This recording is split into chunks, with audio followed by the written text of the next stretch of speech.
Ассалаумағалейкум, пайдалы ақпараттар арнасының көрермендері, каналыма қош келдіңіздер. Бүгінгі видеода Қазақстанда қызылша ауруы өршіп тұрғаны жайында және бұл ауру туралы не білу керектігін айтатын боламын. Видеоны соңына дейін көріп, арнаға тіркеліп кетіңіз. Ендеше біз бастаймыз.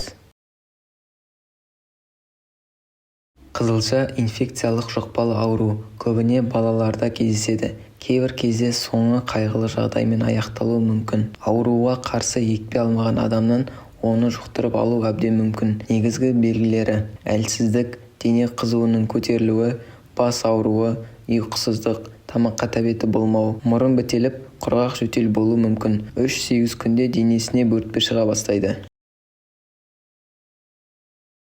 Вирус ауа тамшылары арқылы сөйлескенде, жөтелгенде, түшкіргенде ауру адамның сілекейімен сыртқы ортаға тарайды. Ауырып жазылған адамда өмір бойғы иммунитет сақталады. Кезінде қызылшамен ауырған әйелден туған бала 3 айға дейін бұл ауруға шалдықпайды.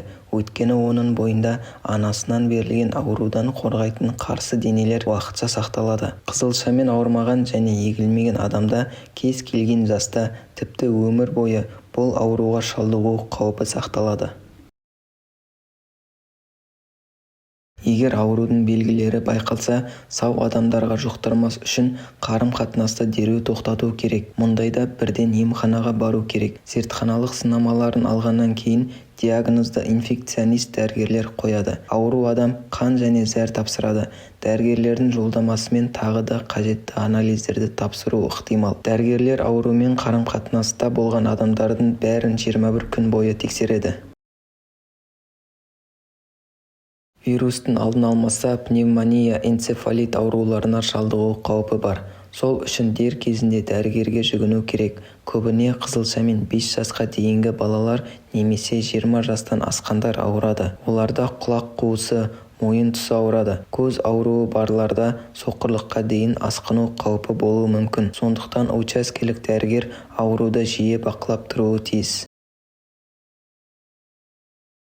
Арнайы емдеу тәсілі жоқ. Ауру жұқтырған науқастарға төсекте жату, сұйықтықты көп ішуге кеңес беріледі. Қызу түсіретін, мұрын бітелуіне және тамақ ауруына қарсы дәрілер мен витаминдер тағайындалады. Ауруы асқынғандар ауруханаға жатқызылады. Ең тиімді әдісі екпе алу. Екпе бала 1 жасқа толғаннан кейін 3 айдың ішінде салынады.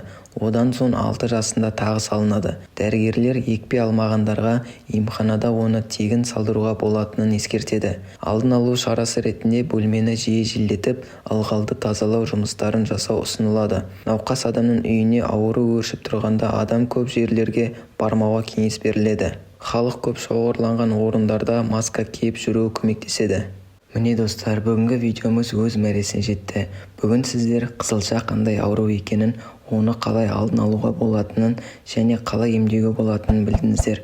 Видео пайдалы болса, лайк басып арнама жазылуды ұмытпаңыздар.